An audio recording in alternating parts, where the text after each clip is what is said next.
Hey everybody, it's Scott Steen with winnersandwhiners.com coming to you with the Saturday edition of Today in Sports Betting. Probably my favorite show of the year, even though I'm getting my ass handed to me. This is where Scott and I go head to head with our top three college picks of the week. Scott, I was closing in on you, but you went back to your old habits last week. You went 2-1 while I went 1-2 on my picks. If it makes you feel any better, I borrowed your Nevada pick as a play of the day, and we both lost on that together. So yes. I was technically 2-2, but whatever. That does not make me feel any better. But okay, well, I just thought it was worth sharing. Yeah, Nevada was pretty dreadful on that one. I hit the Colorado game. I had that one plus 7.5. They won it outright. That was definitely where my day peaked. I had the Texas. I had a sprinkle on that in my own personal account, so thank you for that, by the way. Oh, no problem, buddy. Then I had the Texas State Georgia Southern under 50. Not even close. Did both of them get to 50? What's that? Both of them got to 50. Just kidding. They both got into like the 40. They both got. I know, it seems like they both got to 50. It was over by the first quarter. I'll tell you that much.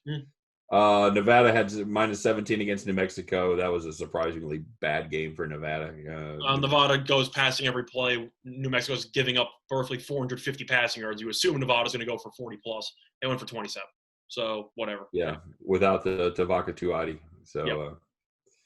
Anyway, so we talked about if you want to hear more New Mexico talk, by all means check out our previous video. Yeah, we've talked more about New Mexico in the last 2 weeks than any people should have to. So we're done with that. But it's a new week, buddy, and here I come. I'm coming after you. What am I up on you right now? I'm up like 3 on you.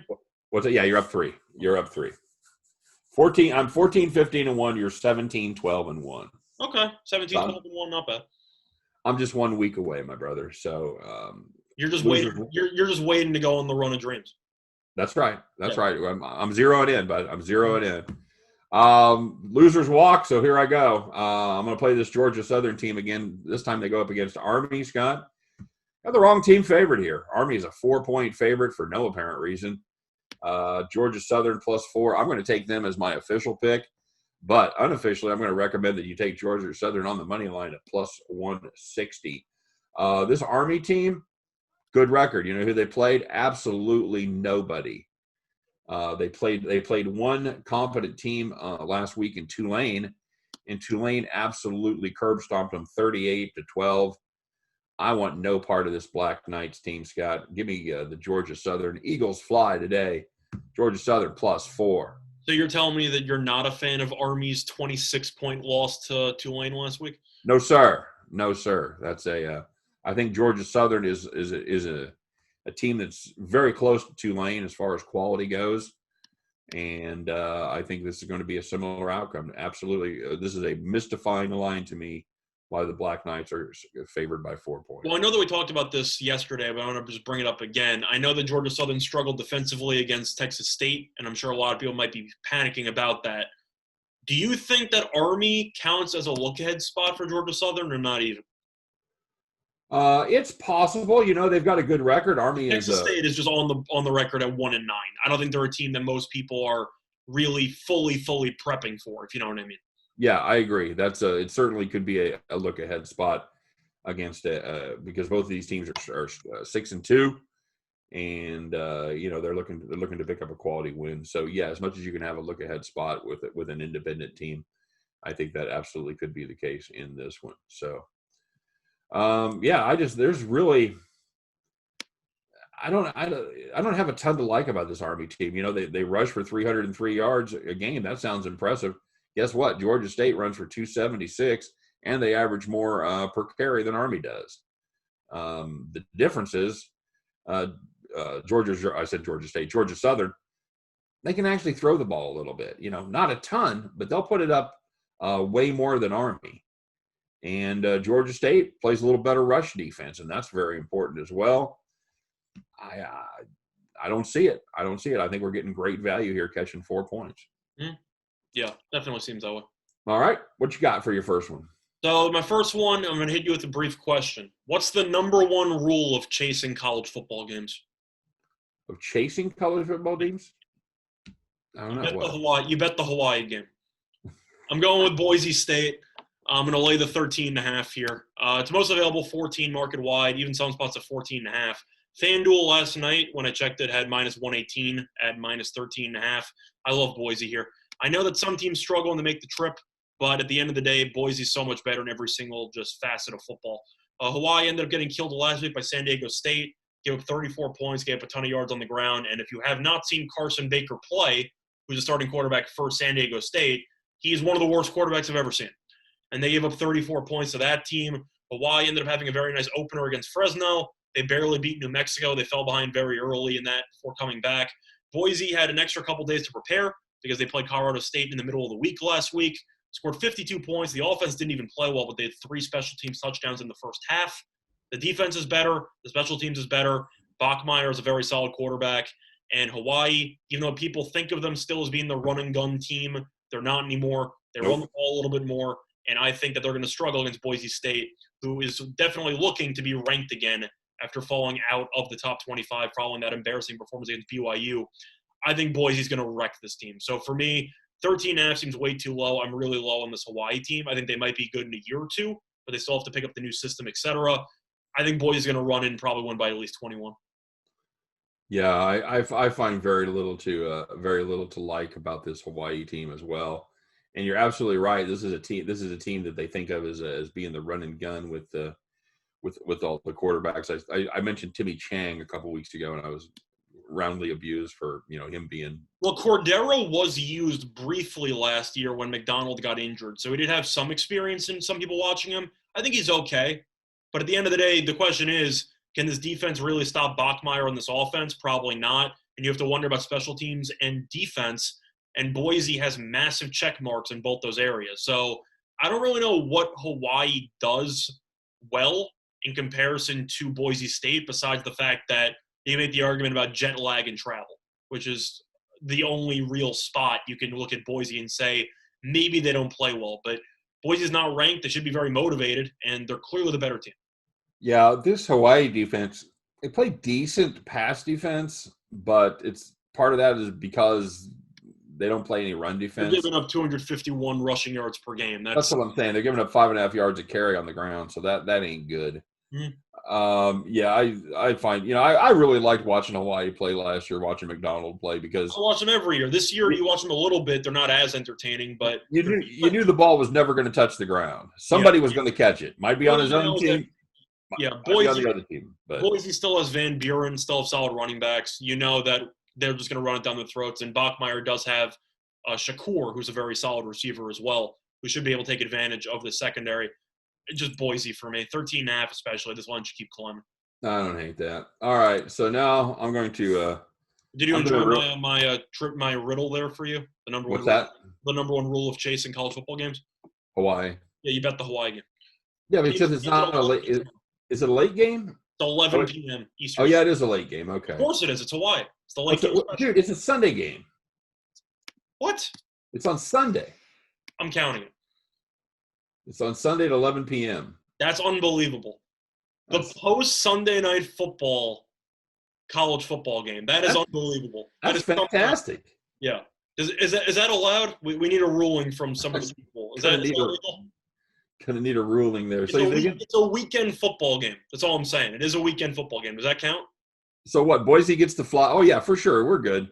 So Boise gets to fly in Friday, party on the beach Saturday, and then play on a little Sunday night game. Something like that. Sunday at 11 o'clock. That is. Yeah. I actually thought it was Saturday just by force of habit, but that's even better. That's an entertaining. That's an entertaining development there. Yeah, who didn't think that? Yeah, that would be a reasonable assumption to make. It's not even just the college football bailout; it's the weekend bailout. It's the weekend bailout. Yeah. After all your terrible NFL bets come home to roost, you could load up on Boise State. Line might actually fly through the roof. It's at 14 now. I wouldn't be surprised to see it go. You agree, especially with all the bailout stuff I just said. This line might climb to 16 or so. 16. I see it. I see 15.5, 16 on this. No problem. Mm-hmm. Get your 14 now, kids. Because it's already minus 115. So I'm on 13.5. So you say you had it 13.5 somewhere? I'm at 13.5 on FanDuel. Yeah, definitely lock that up. All right, so now I'm gonna ruin the surprise. I've got Clemson minus 35.5. And actually, I know you have this pick as well. This is the one you told me to have. You do not have 35.5. You have 35. I know that's what I'm gonna take 35 because that's what you're getting. Playing Florida State. Florida State. That's a program with their hair on fire, Scott. I got nothing there. I got nothing good to say about Florida State. They just lost their top defensive player yesterday. He decided that he'd had enough of their shit. New coach, new quarterback. Give me something good to say about the Seaman Holes. The best part about Florida State's the weather. Yeah, that's no lie. There you go. When you're not dodging hurricanes, it's a nice place. It's a nice place to be. 35. Lawrence is back. This is a Clemson team that's motivated. They're right on the cusp there. They're fourth in the playoff standings as it sits right now. Style points count, Scott. They have got to beat the shit out of this club, and I think they do it. Clemson minus 35. I see no other path. So I thought Florida State's best quarterback so far this season was Jordan Travis. He ended up getting benched. Also got a little bit banged up in the middle of the year. They ended up using Purdy, who ended up having a decent garbage time performance, but he was terrible for about 3 quarters. He broke his collarbone, so he's out for the year, which means they're going back to Travis. And you have to face now against a Clemson team that not only is off a loss, also off a bye. So they had an extra week to prepare for this matchup. Just to recap, in case you forgot, do you remember what the score was of Clemson and Georgia Tech? No. 73-7. The game was in Georgia Tech. I'm not saying that they're going to win this game by 67 or 66, but 35 against Florida State in a Clemson game where Lawrence is going to be back. So, he's going to try to go off. Right. Clemson is going to just try to demolish every team in their path from this point forward. Yeah, they have to. Clemson can score 60, and Florida State might score 10. They could win this game by 50. This is really, really bad. Yep. For me, 35 seems like a great deal for me. Clemson should probably score at least 50-something. I don't think Florida State's going to score more than 14, especially now that Terry, I already mentioned last week, and I mentioned the NC State first half play that won. Terry's not there, so they're missing the number 1 receiver as well. This team's completely just thrown in the towel. So for me, I think Clemson should win by at least 40 points. I'll take the 35 at minus 110 on Fox Bet. All right, very good. Scott, I'm going to finish up with a homer pick here. You're going Mizzou? No, my other homer take. I'm going to take a look at the K-State plus 11 against Iowa State. I'm just not sold on this Iowa State team. KSU is 11-1 straight up, coming off a week of rest in this series, plus 8-0 against the spread, coming off a straight up conference loss. They need a win today, man.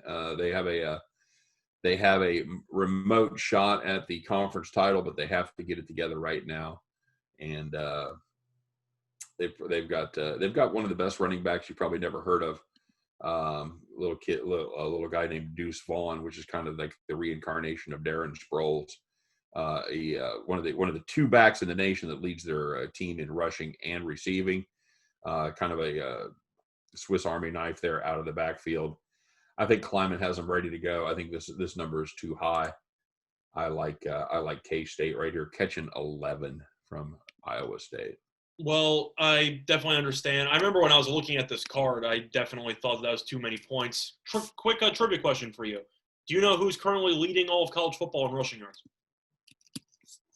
Person or team? Person. Yeah, I just saw this. It was the cat for Virginia Tech from the KU transfer. And then Herbert got injured in that one game. So yeah, and it's not anymore. No, I don't remember. Who is it? It's Breece Hall. Iowa State running back. It's Breece Hall. Is that right? Okay. So the reason why I'm bringing that up is because of the fact that the only way that I think Iowa State's going to cover is if Hall goes for 200 plus, give or take.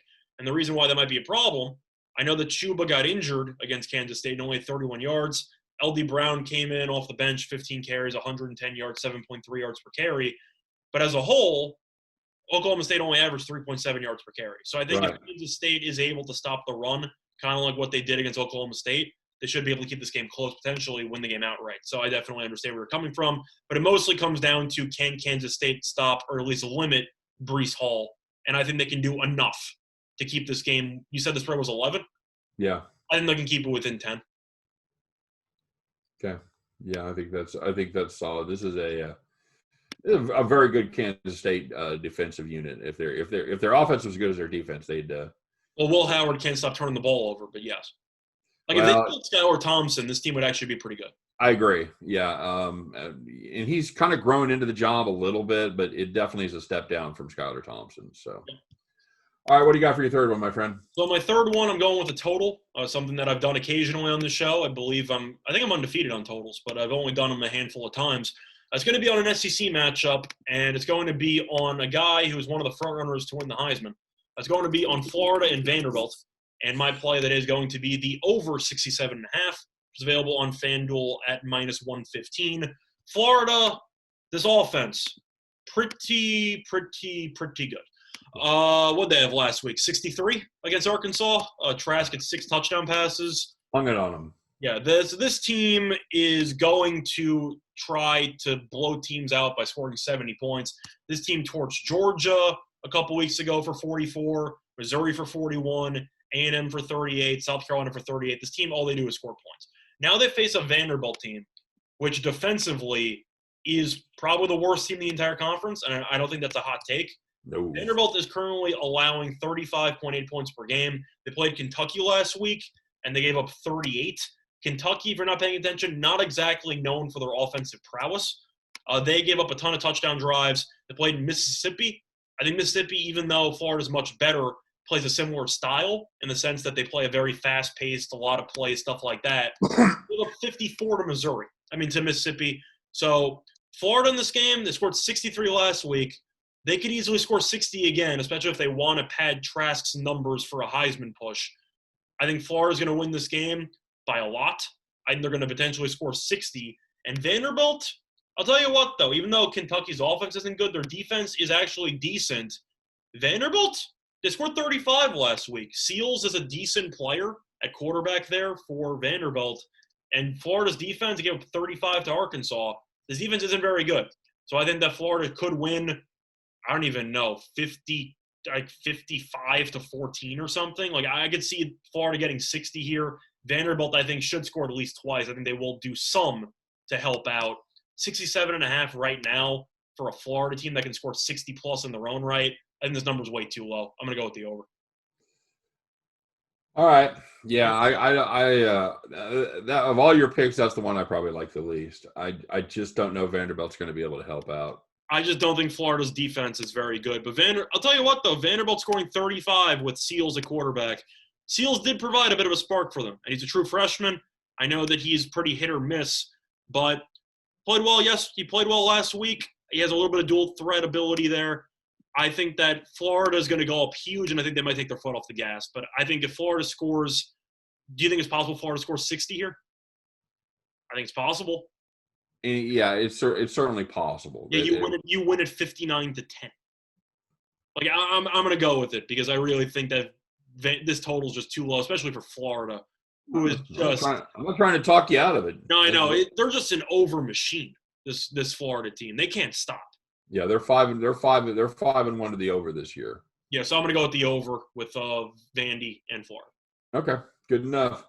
All right, just so to recap here, I have Georgia Southern +4. Also like them on the money line as a little sprinkle there.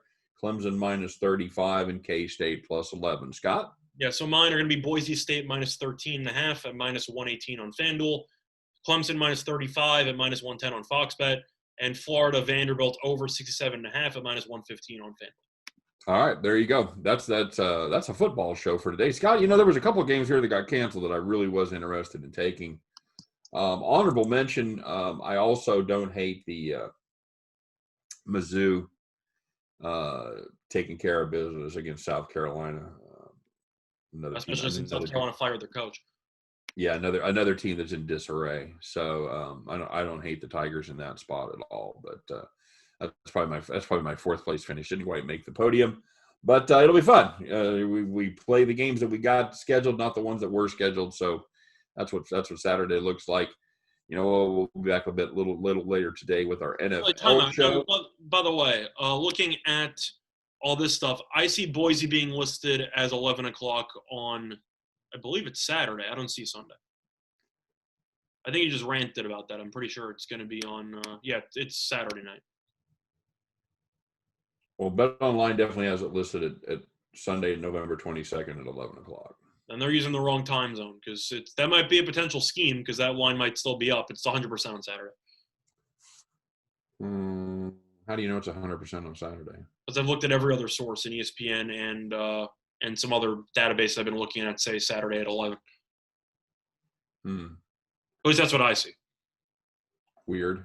Either way, whatever. All right. Well, there you go. Cool. Well, so keep an eye out for that one. Bet Online may have it wrong. That's it would certainly make sense because they don't ever play college games at 11 o'clock on Sunday night. That wouldn't make any sense. They had a Sunday game last week, but that was solely because of the fact that they ended up postponing a couple games and two teams decided to just make a last-second game. No, yeah, I know that. No, I'm talking about the. No, I know what you're talking about. I'm just saying that Sunday games in general are pretty rare for college. Indeed. So yeah, going head to head with the NFL, not a lot of future in that, my friends. So, all right, so take a look at that. If you're interested in watching that game, make sure that you check your local listings, as they say, and figure out what time that one's going to be on.